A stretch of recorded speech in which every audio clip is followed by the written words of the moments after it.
একবার ভাবুন তো, যদি এমন হতো যে আপনার মৃত্যু হবে না, আপনি অমর, তাহলে কি হতো? দুনিয়ার অনেক ক্ষমতাধর ব্যক্তিরাই চেয়েছিলেন এই অমরত্ব। সম্রাট আলেকজান্ডারও ছিলেন সেই দলের। ইতিহাস বলছে তিনি ভারতে এসেছিলেন অমরত্বের সন্ধানে। অনেক ঘুরে তিনি এক যোগীর খোঁজ পান। সম্রাটের আদেশে সৈন্যরা সেই যোগীর কাছে এসে বললেন, চলুন আমাদের সাথে, সম্রাটের দরবারে যেতে হবে। যোগী হেসে বললেন, আমি কোথাও যাই না। সম্রাট যদি চান তবে তিনি নিজে এসে আমার সাথে দেখা করুন। যোগীর মুখের একথা শুনে সৈন্যরা প্রচণ্ড রেগে গেলেন এবং তারা তাদের তরবারি বের করে বললেন, যদি তুমি আমাদের সাথে না যাও তবে তোমার মাথা কেটে নিয়ে যাব। যোগী আবারও হেসে বললেন, তাহলে তোমরা তাই করো। যোগীর একথা শুনে সৈন্যরা স্তম্ভিত হয়ে গেলেন।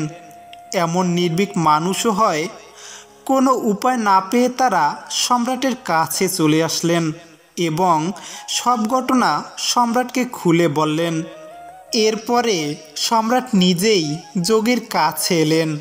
সম্রাট আলেকজান্ডার যোগীকে জিজ্ঞেস করলেন, আচ্ছা, তুমি কি আমাকে অমরত্বের সন্তান দিতে পারবে?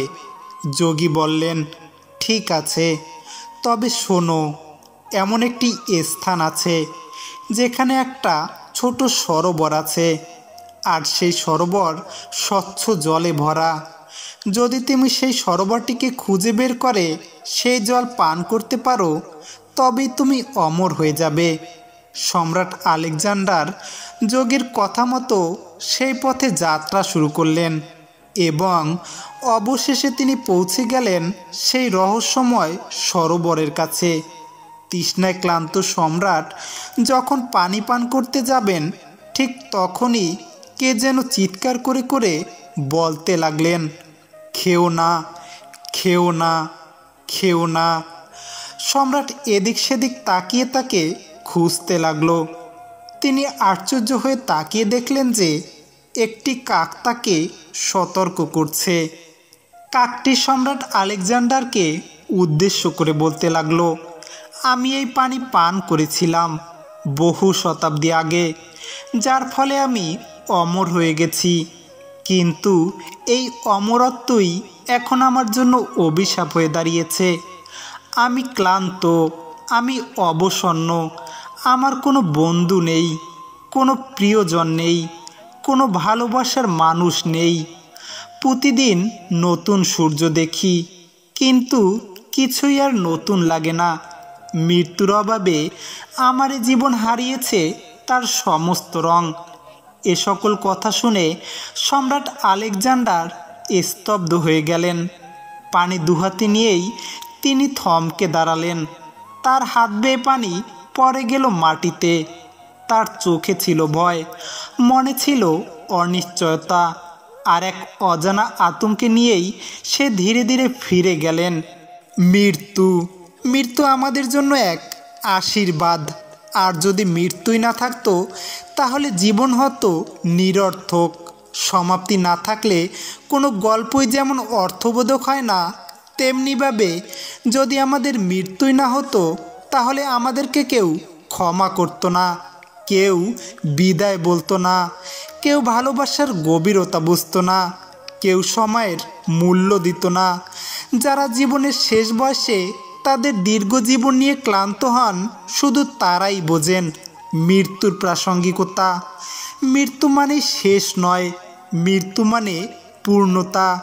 মৃত্যু আছে বলেই জীবনের প্রতিটি মুহূর্ত মূল্যবান। একজন মানুষ অমর হন তার ভাবনায়, তার কর্মে, মানুষের ভালোবাসায়, তার সৃষ্টিতে, তার অনুভবে, তার চেতনায়, শরীরে নয়। প্রিয় দর্শক, আমাদের জীবন খুব দীর্ঘ নয়। এই স্বল্প জীবন আমাদের জন্য হোক আনন্দময় ও অর্থবহ।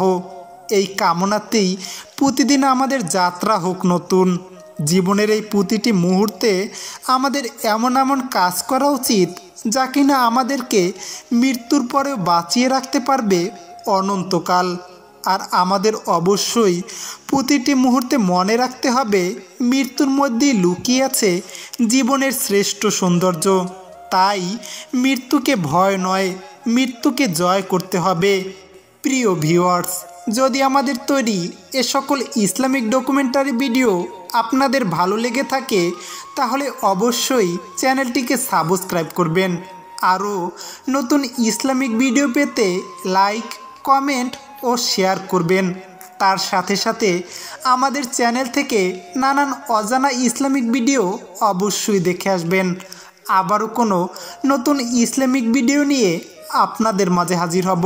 সেই পর্যন্ত ভালো থাকবেন, সুস্থ থাকবেন, বেশি বেশি নেক আমল করবেন। আল্লাহ হাফেজ।